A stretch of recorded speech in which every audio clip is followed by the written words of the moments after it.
जय गुरुदेव। यह सत्संग आध्यात्मिक ज्ञान से सराबोर है, इसे ध्यान पूर्वक सुने। अपने आचरण की निरंतर करो। एक सत्संगी नामदानी वही सच्चे अर्थों में नामदानी है जो रोज रात को जब कोई काम नहीं होता अपने दिन भर की करतूतों पर नजर रखता। आज हमने किसको कड़वे वचन कह दिए, आज किसको गाली दे दी, अशिष्ट शब्दों से किसको मैंने प्रयोग कर दिया, किसके दिल को मैंने वचनों से चोट पहुंचा दी, किसको आहत कर दिया, किसकी हत्या कर दी, किसके आराम में खलल डाला। अगर रात में आप इसको रोज सोचो तो निश्चित रूप से आपकी अपनी गलतियां सामने दिखाई पड़ेगी, और जब गलती सामने दिखाई पड़े, समझ में आ जाए, तो समझदार आदमी अपनी गलतियों को दोबारा दोहराता नहीं बल्कि उसमें कमी करता है। एक दिन में एक छोड़ो, एक दिन में एक कमी छोड़ो, अगले दिन दूसरी छोड़ना, या एक महीने में एक छोड़ो, अगले महीने में दूसरी छोड़ो। अभ्यास इसका करो, धीरे धीरे करते करते।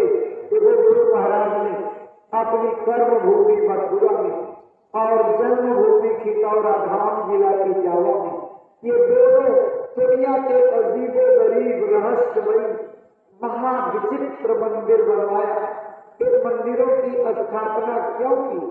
संत मत में मंदिर नहीं बनाए जाते, लेकिन आज की स्थिति ये है कि लोगों की आस्था मंदिरों से जुड़ करके रहेगी।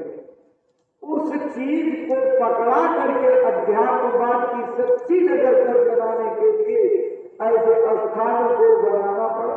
और ये वो स्थान है जो सर्वधर्म संभाव के प्रतीक है, यानी इसमें किसी धर्म, मजहब, संप्रदाय, जात की कोई झलक या बदबू नहीं मिलेगी, किसी प्रकार की बू नहीं आएगी। सबको एक स्थान पर बैठ करके मनुष्य मात्र समझ करके इबादत का, भजन का, पूजा का, प्रार्थना का स्थान बनाया है।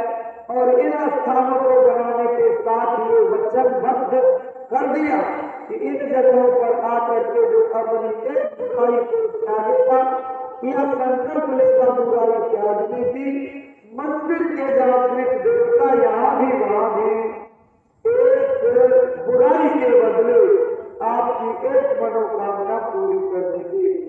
ये आज के समय में कोई छोटी मोटी बात है। लोगों के पास कितनी परेशानियां, कोई भूख से परेशान है, कोई रोग से परेशान है, कोई दर्द से परेशान है, कोई मुकदमे से परेशान है, कोई बेटा बेटी से परेशान है, कोई बेटा बेटी है ही नहीं तो उसको पाने के लिए परेशान है, कोई भाई को लेकर के परेशान है, तो कोई बेटे से परेशान है। हर आदमी किसी न किसी तरह से उलझन में है, में है। इनको अब कौन समझाए कि इस अशांति से निकलने का एक रास्ता भगवान का भजन है। महात्मा भगवान का भजन कराने के लिए ही आते हैं। वो आकर के आवाज लगाते हैं, चलो चलो दौड़ के आ जाओ, सांसें अनमोल बीतती जा रही है, दरवाजे पर बैठ करके मालिक को याद कर लो, उसकी उतरती हुई वाणी को सुन लो, उसके निर्मल चैतन्य स्वरूप का दर्शन अंदर की ओर चलने से करो। लेकिन हम अंदर जाना ही नहीं चाहते हैं, हमारी आदत बाहर की पड़ गई है।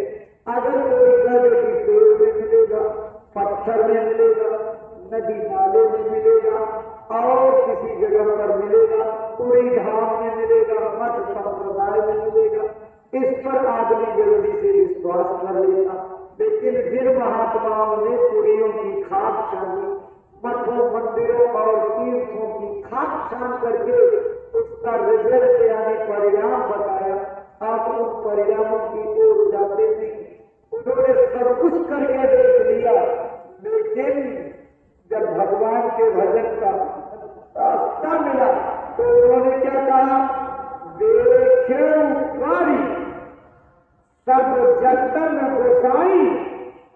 दुखी न भयम अभय कीना। मैंने सारे जतन सारे उपाय करके देख लिए, लेकिन नाम का रास्ता भजन का रास्ता मिलने के बाद जो स्थिति मेरी हुई, ऐसा सुख मैंने जिंदगी में कभी नहीं महसूस किया। तो नाम का मार्ग में जाना ही सब सुखों की खान है।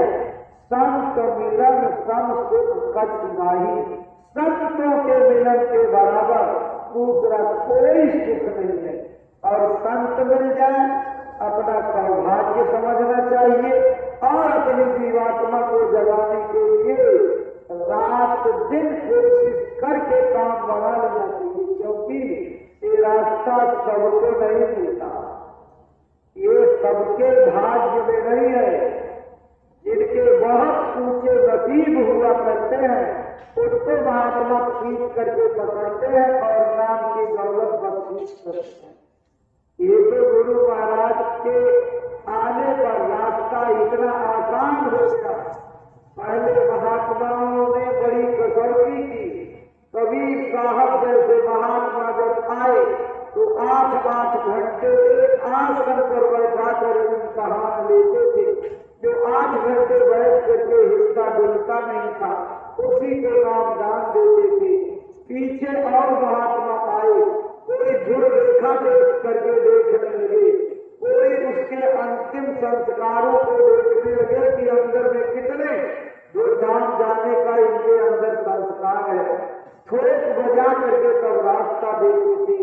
लेकिन भाई बहन, गुरु महाराज ने कहा मुझे मालिक का आदेश है, तुम इस दौलत को लेने का अधिकारी है कि नहीं अधिकारी, तुम सबके ऊपर वर्षा कर दो। जो अपने खेत के मेड़ को बांध करके रखेगा उसके खेत में पानी टिकेगा, दया रुकेगी। जिसका खेत का मेड़ टूट करके बह जाएगा उसका पानी बह जाएगा, दया निकल जाएगी, उसके पास कुछ नहीं बचेगा। ये महात्माओं के बड़े राज भरे वचन हैं। इन्हीं वचनों को पकड़ करके अपना परमार्थ बनाना चाहिए। हमको दुनिया की सोच और चिंता से ऊपर उठना चाहिए। सारे जिंदगी में यही सब कमाते, यही सब इकट्ठा करते, कितने जन्म बीत गए, कितने बार जो है बच्चे पैदा किए, एक 2 नहीं 6 8 बच्चे एक बार में पैदा करते रहे।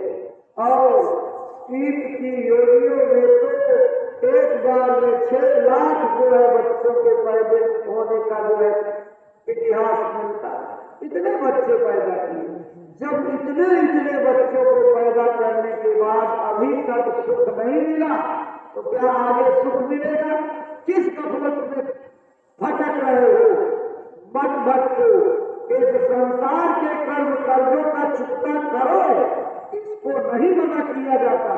क्योंकि महात्मा जानते हैं आज के जीव की स्थिति इतनी कमजोर है, अगर इसको वैरागी बनने की शिक्षा दी जाए तो 90, 95, 99% लोग रास्ते से भाग जाएंगे, मन के धोखे में फंस जाएंगे और विषय वासना के शिकार होकर के परमार्थ से दूर चले जाएंगे। इसलिए इनको बचाने के लिए महात्मा गृहस्थ आश्रम में रहते हैं। पहले बैरागी बन करके मिला करता रहा होगा। जब 80-80 हजार साल तक तपस्या लोग करते थे, 3 पन तपस्या में बीत जाते थे, 4थे पन में मालिक के पाने का एक कुंडल भी जागरण करके उसके आनंद का भोग भोगते थे। इतना लंबा समय तपस्या में बिताते थे। आज तो 100 साल की उम्र है, उसी में पढ़ना लिखना है, उसी में हुनर प्राप्त करना है, उसी में आपको कमाना भी है, शादी ब्याह भी करना है और जिंदगी का खर्चा चलाना है, फिर बूढ़े हो जाना और दुनिया से चले जाना। कितने लोग तो गलत कर्मों को करने के नाते अल्पायु हो जाते हैं, कम उम्र में चले जाते हैं। ये तो संयम का जब पालन करते थे तब जो है 100 साल तक जिंदा रहते थे। लेकिन जब संयम खत्म, ब्रह्मचर्य खत्म, विचार आचार खत्म, एक दूसरे की पहचान खत्म और अपने चरित्र बल को पूरी तरह से रोक दिया। तो अधोगति की ओर जाने पर अवकाश नहीं होते तो क्या दीर्घकाल होना है तो साधना करो, भजन करो, मालिक की याद करो, चिंतन मनन करो, ताकि आपकी बीतती हुई सांसों का तार रुक जाए।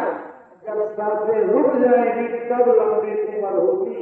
भजनानंदियों की लंबी उम्र हो जाती है, क्योंकि जब भजन की आदत बन जाती है इनका तार उस मालिक के शब्द वाणी से जुड़ जाता तो ये सांस बिल्कुल रुक जाती, ठप हो जाती, सांस खर्च नहीं होती। 2 घंटे आपका तार उस शब्द के साथ जुड़ा तो 2 घंटे में जितनी सांसें खर्च होती है पूरी तरह से बच जाती। यही आपकी उम्र को लंबा कर देती। लेकिन बुरा काम करोगे, चोरी करने जाओगे, चढ़ता रहेगा, अंदर में कपी होगी, किसी का चुरा करके आओगे तो डर लगेगा कि कोई पीछे से दौड़ा रहा है, हाथ छूट जाएगा, जल्दी जल्दी सांस आपकी बीतने लगेगी तो आपकी उम्र की सांसें जल्दी जल्दी खर्च हो जाएंगी तो कम उम्र के हो जाओगे। ये महात्माओं का विज्ञान है। इस विद्या बुद्धि के पढ़ने से नहीं आएगा, सत्संग में आने से समझ में आएगा। सत्संग में आने से संस्कार पड़ेंगे, सत्संग में आने से आदत पड़ेगी, सत्संग में आने से वचन को पकड़े रहोगे। सत्संग के वाणियों को आप यही समझेंगे वही सुनाएगा। शरीर अनमोल है, मनुष्य शरीर किराए का मकान है, भजन करो भगवान का सुख मिल जाएगा। आप अभी तक सत्संग सुनना ही नहीं समझ पाए।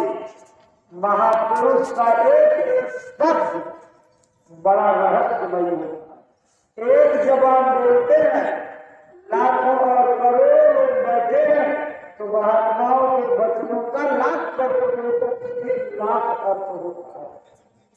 मुझे एक बार याद है, स्वामी जी ने भूख जोतक के समय में एक नारा लगवाया था, रिटायर की उम्र 60 साल हो, MP MLA चाहे राज्यपाल हो।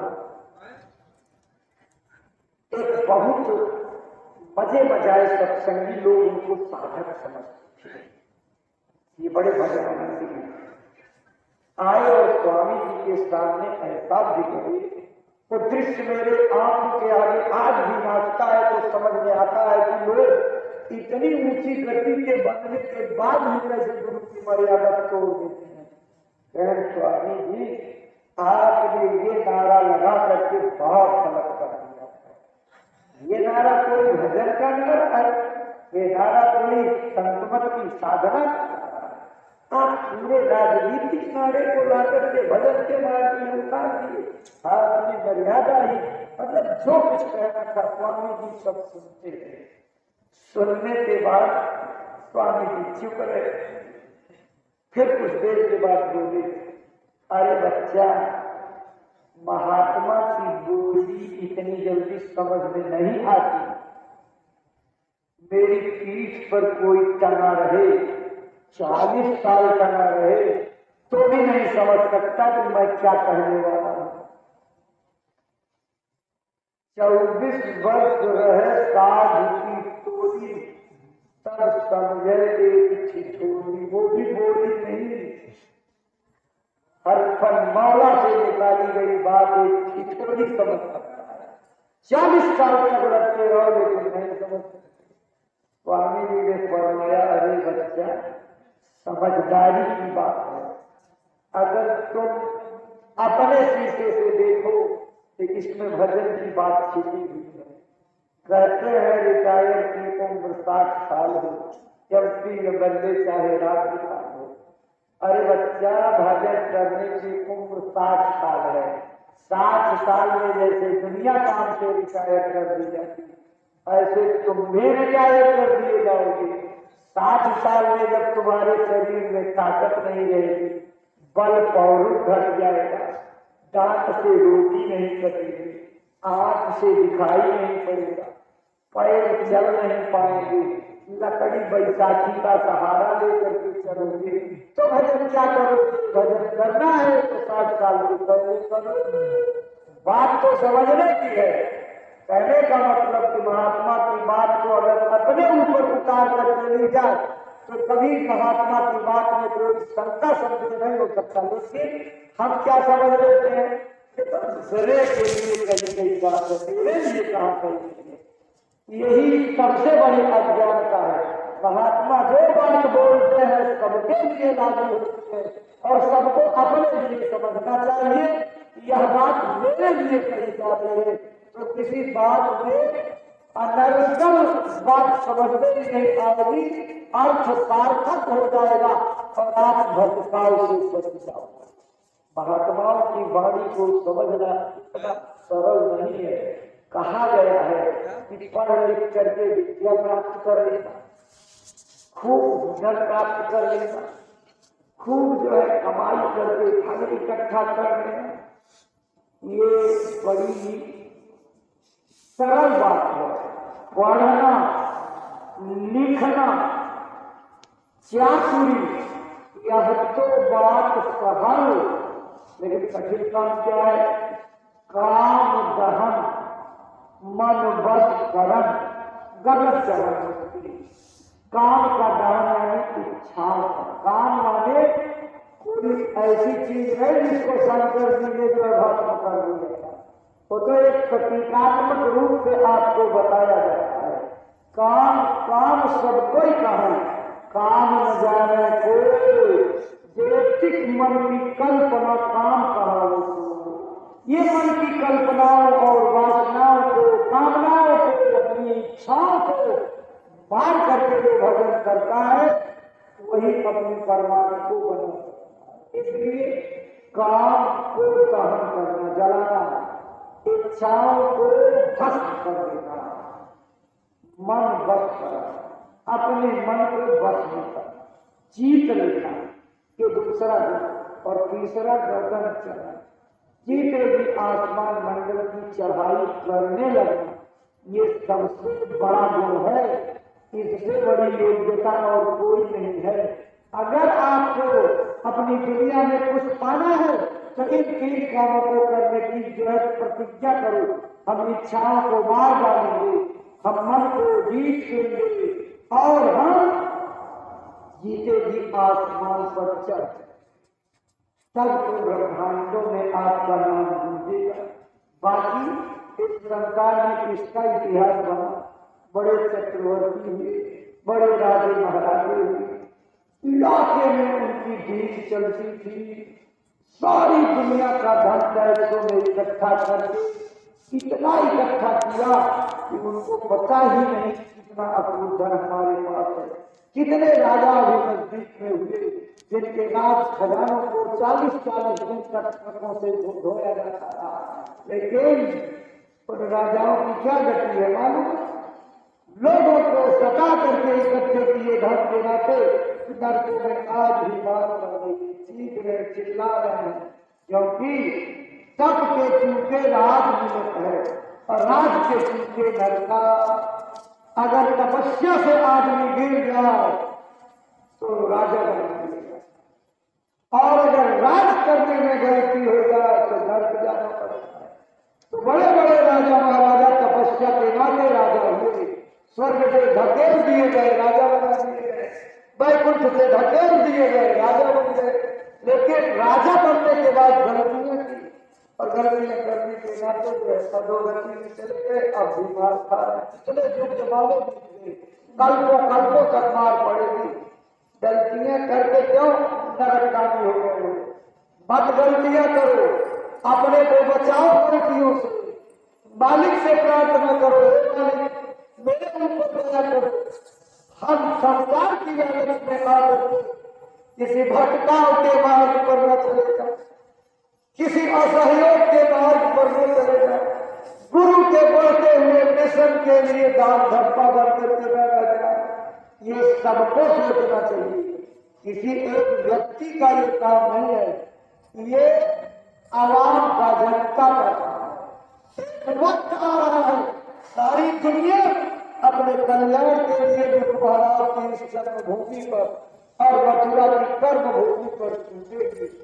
आपकी सद्भावना, आपका प्यार, आपका त्याग, आपकी उदारता, आपका सहयोग गुरु महाराज के मिशन में जुड़ा रहेगा तो इसकी दया का फल देने का काम गुरु महाराज का किसी व्यक्ति का नहीं।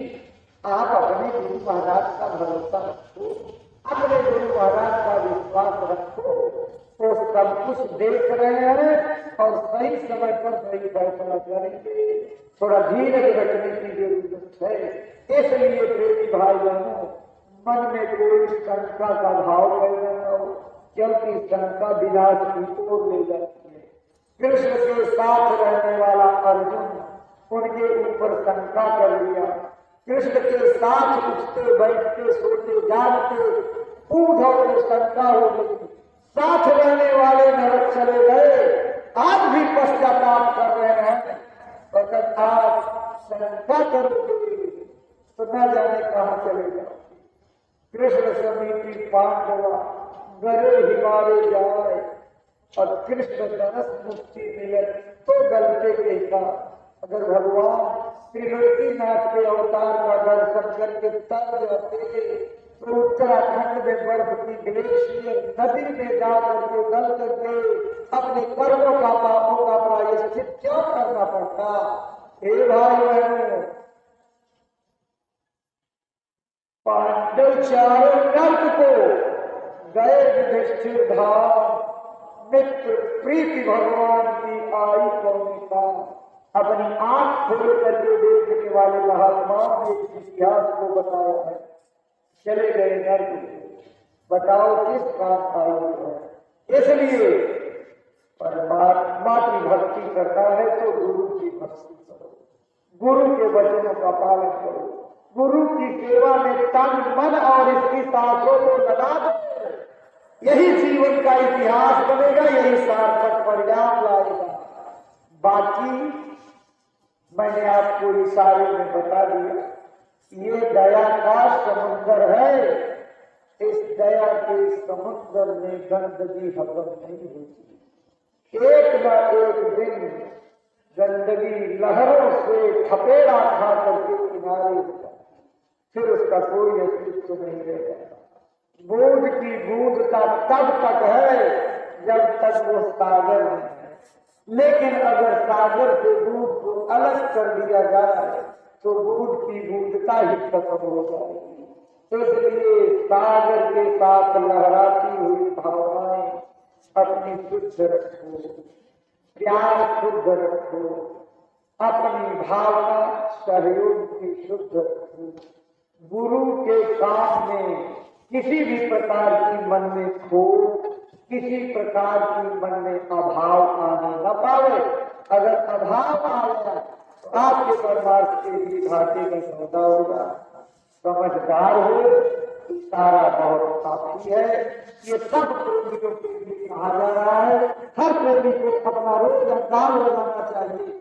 आज हमसे कोई गलती तो नहीं, मालिक के अप्रसन्न होने का कोई कारण तो हमने नहीं बनाया। हमने कोई ऐसी गलती तो नहीं कर दी जिससे दया का खिंचाव होता।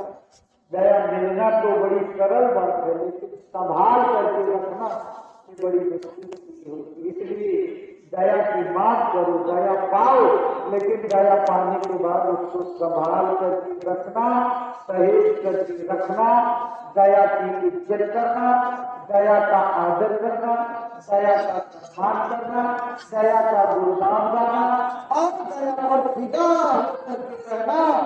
कभी सच्ची परमार्थी और गुरु के प्यारे बच्चे कहे जाओगे। और अगर क्रोध मन में पाल लिया तो प्यारे बंदे कैसे कहेगा। अब यही अपनी बातों को विराम देंगे। त्रुटियों को आप सब लोग क्षमा करिए।